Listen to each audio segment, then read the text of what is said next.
جو امپائر کا رول ہے، امپائر کا متعارف ہمیں اسی شخص نے کرایا تھا جس کا آپ نے ابھی نام لیا ہے، جس کا نام عمران خان ہے، امپائر کی انگلی۔ تو جب امپائر فاؤل پلے کر کے جو اس اسٹریچر کا بندہ نہیں ہوتا اس کو وہ لے کے آتا ہے، تو آپ یہ سیاستدان کا قصور سمجھتے ہیں یا ان کا قصور سمجھتے ہیں جن کو آپ ان کہہ رہے ہیں؟ سیاستدان کا۔ ٹھیک ہے، کیونکہ جواد صاحب ہمیں نا پیچھے تھوڑا سا تاریخ میں جانا پڑے گا۔ اگر آپ دیکھیں نا تو پاکستان کی تاریخ سٹارٹ ہوتی ہے 1947 سے۔ 1947 کے اندر ہی آپ کو معلوم ہے 1947 سے 48 کے اندر درمیان میں 3 صوبوں میں آپ کے فوج بھیجی گئی، کراچی میں علیحدہ، مطلب سندھ، پھر پختونخوا اور پھر بلوچستان۔ تو اس دن سے ہی مسئلے تو سٹارٹ ہو گئے تھے۔ اسی طرح جب ایسٹ پاکستان میں محمد علی جناح صاحب نے جا کے کہا قائد اعظم نے کہ آپ اردو بولنا شروع کریں، آپ بنگالی نہیں، ہماری اردو زبان جو ہے ہماری قومی زبان ہوگی، صحیح، تو وہاں بھی ایک ایشو بن گیا۔ تو ایشوز جو تھے نا وہ تو سٹارٹ ادھر سے ہی ہو گئے تھے۔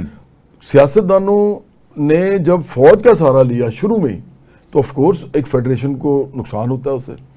اچھا، اس کے بعد پھر کچھ عرصہ ایسے ہی رہا، لیکن 54 میں جا کے باقاعدہ طور پہ انٹرونشن شروع ہوئی۔ 56 میں قرارداد مقاصد بھی پیش ہوئی، اور وہ بھی آپ کو پتا ہے وہ سب ان لوگوں نے مل کے وہ کیا، اور آخرکار پاکستان کو انہوں نے ایک ایسی اسٹیٹ بنایا جو کہ یہ نہیں دیکھ رہی تھی کہ ہم خوشحال پاکستان چاہتے ہیں، وہ یہ دیکھ رہی تھی کہ یہاں پہ سب سے پہلے مذہب جو ہے نا اس کو سب سے بڑا مسئلہ قرار دے دیا جائے، جبکہ مذہب ہمارا مسئلہ ہے ہی نہیں۔ ہم ایک ایسی قوم ہے جو بنا دیا گیا، یہ بنا دیا گیا نا۔ اچھا، اس کے بعد پھر یہ ہوا کہ مجھے لگتا ہے یہ میری رائے ہے کہ سیاستدانوں نے وہ بیڑا غرق کیا پاکستان کا، کیونکہ 51 میں سندھ کی اسمبلی میں 90% جاگیردار تھے۔ یہ میں آپ کو ڈاکومنٹ بھی بتاتا ہوں کہاں سے آپ کو ملے گا۔ اور 1951 میں سندھ کی اسمبلی میں 90% جاگیردار تھے، اور 1953 میں پنجاب کی اسمبلی میں 80% جاگیردار تھے۔ بالکل ایسا ہی۔ اب آپ مجھے بتائیں، جب جاگیردار ملک پہ حکومت کر رہے ہیں تو جو فوج ہے وہ اس کے اندر بھی مڈل کلاس کے لوگ ہیں۔ یہ میں بالکل آپ کو سینسیٹیو بات بتا رہا ہوں، اس کے اندر واقعتاً بلکہ لوئر مڈل کلاس کے لوگ، اور وہ دیکھ رہے ہیں کہ یہ ہو کیا رہا ہے۔ انہوں نے کہا یار اس سے بہتر تو ہم ان کو ٹھیک کر سکتے ہیں۔ اس وقت فوج کے پاس نہ بزنسز تھے، نہ فوج کے پاس جاگیریں تھی، کچھ بھی فوج تھی۔ ٹھیک، انہوں نے کہا کہ نہیں، پہلی دفعہ جب وہ انٹر ہوئے ہیں نا سائلنٹلی پیچھے رہ کے ایوب خان کے آنے سے پہلے تک، اس وقت تک وہ کسی اچھائی کے لیے ہی انٹر ہوئے ہیں، کیونکہ سویلین لوگوں سے تو حل نہیں ہو رہا تھا مسئلہ۔ بالکل ٹھیک ہے۔ جب وہ اندر انٹر ہوئے تو پھر آپ کو پتا ہے پاور سٹرگل جو ہوتی ہے اس کے اندر، پھر اس کے اندر کھینچانی شروع ہو جاتی ہے، ویکیوم بن جاتا ہے جب، تو ویکیوم کو کسی نے فل تو کرنا ہوتا ہے۔ بالکل ٹھیک، پھر وہ فل کر کے پھر ایوب خان کے بعد آپ کو ساری ہسٹری پتا ہے۔ ناظرین، بات بڑی دلچسپ ہو رہی ہے، اور ہم بعض اوقات سوچتے ہیں کہ ہم یہ کیوں نہیں کر پائے۔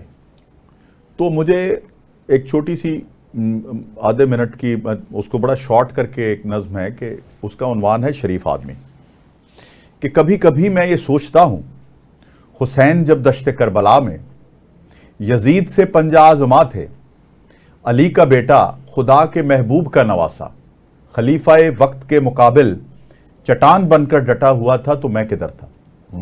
جو میں نے سوچا تو میں نے جانا کہ ہر شریف آدمی کی مانند مجھے تو اپنے بچوں کی عافیت ہی عزیز تر تھی۔ جو میں نے سوچا تو میں نے جانا، نہ میں ادھر تھا نہ میں ادھر تھا۔